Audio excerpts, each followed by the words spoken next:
ہم نے اللہ سے نہیں کہا کہ ہمیں پیدا کرو پھر ہم اللہ کا شکر کیوں ادا کریں.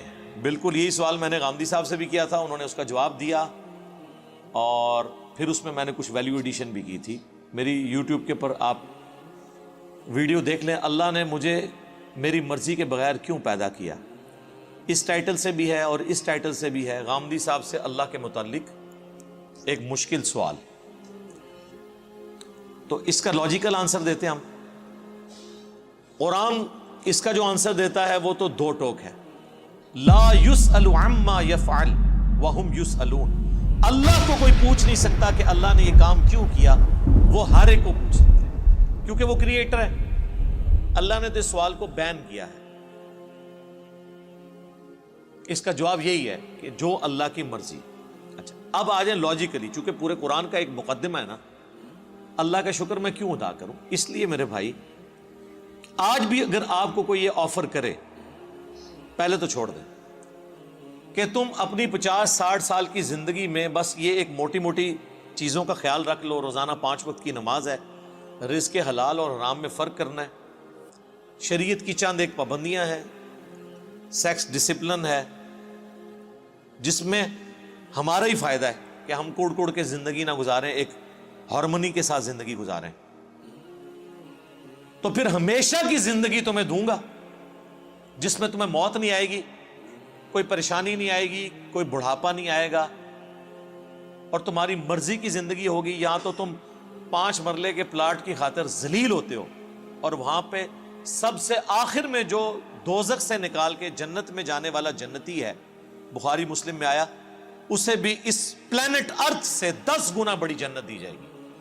پلانٹ ارتھ جس کا صرف سرکمفرنس ہی 40,000 کلومیٹر ہے, یعنی آپ یہاں سے چلیں نا تو 40,000 کلومیٹر کے بعد آپ واپس یہاں پہنچتے ہیں. اس سے 10 گنا بڑی جنت سب سے چھوٹے جنتی کو ملے گی جس نے آخر میں جنت میں داخل ہونا ہے, اپنا لاکھوں سال کا عذاب بھگت کے. اور جس نے بغیر حساب و کتاب کے جنت میں جانا ہے, یا جس کی نیکیاں اس کے گناہوں پر حاوی ہوں گی, اس نے جانا ہے, اس کی تو جنت کا کوئی امیجن نہیں.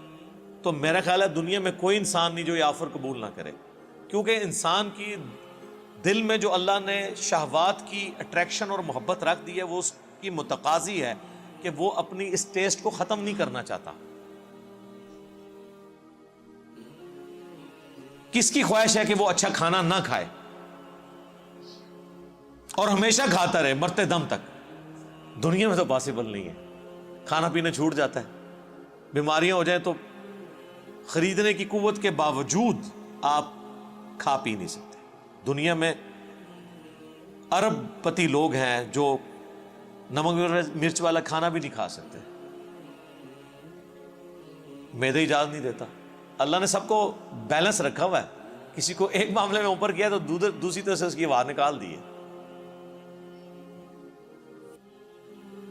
آپ کو میں پاکستان میں اس وقت امیر ترین لوگ کئی ایسے بتا سکتا ہوں جو پیمپر باندھتے ہیں, اور ان کی لوگ گاڑیوں کے اوپر, ان کے جہازوں کے اوپر, ان کی دولتوں پہ, ان کے پلاٹس پہ رش کر رہے ہوتے ہیں, لیکن وہ اپنا پیشاب نہیں روک سکتے.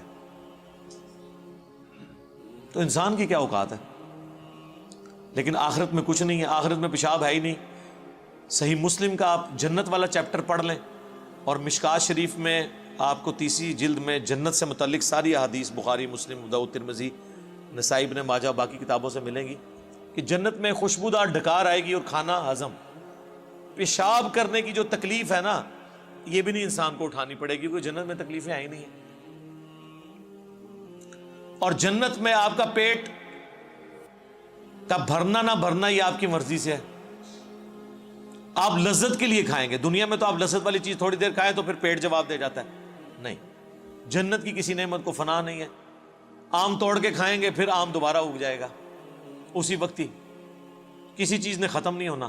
اتنی بڑی بڑی نے, اور سب سے بڑی بات کن فیکون جو اللہ کی کوالٹی ہے, وہ کسی درجے میں اللہ تعالیٰ اپنی مخلوق کو اس حوالے سے دے دے گا کہ اس کی خواہشات کی تکمیل ہوگی جنت میں. جو خواہش کرے گا, جو سوچے گا اس کے سامنے آ جائے گا. یہ تو کوالٹی صرف اللہ کی ہے, لیکن انسان کو اللہ تعالیٰ یہ کوالٹی وہاں پہ دے دے گا.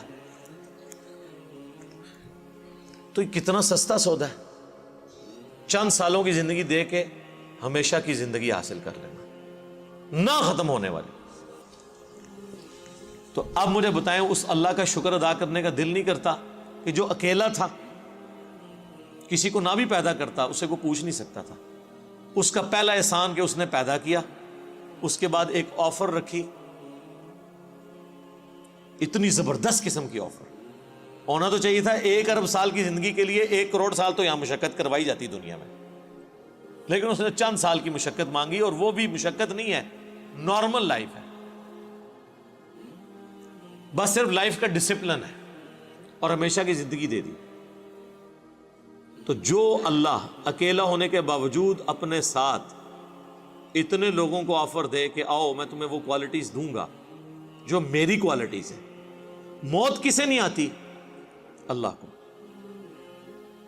انسان کو بھی موت نہیں آئے گی. دیکھیں نا, یہ تھوڑی بات ہے, دنیا میں موت آنی ہے نا, جنت میں موت نہیں ہے.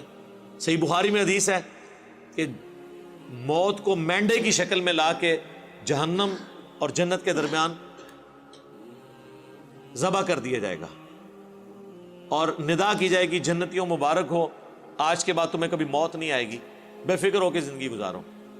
اور جہنمیوں کی حسرت میں اضافہ ہوگا کہ تمہیں بھی موت نہیں آئے گی, تم بھی اس تکلیف میں زندگی گزارو.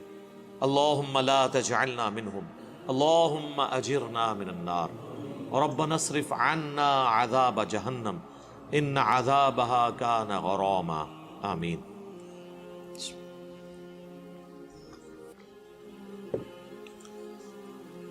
اللہ کی ذات کو جب آپ اس پہلو سے دیکھیں گے تو آپ کے اندر سے, آپ کے ایک ایک ریشے سے اس کے لیے شکر کے جذبات ابھریں گے.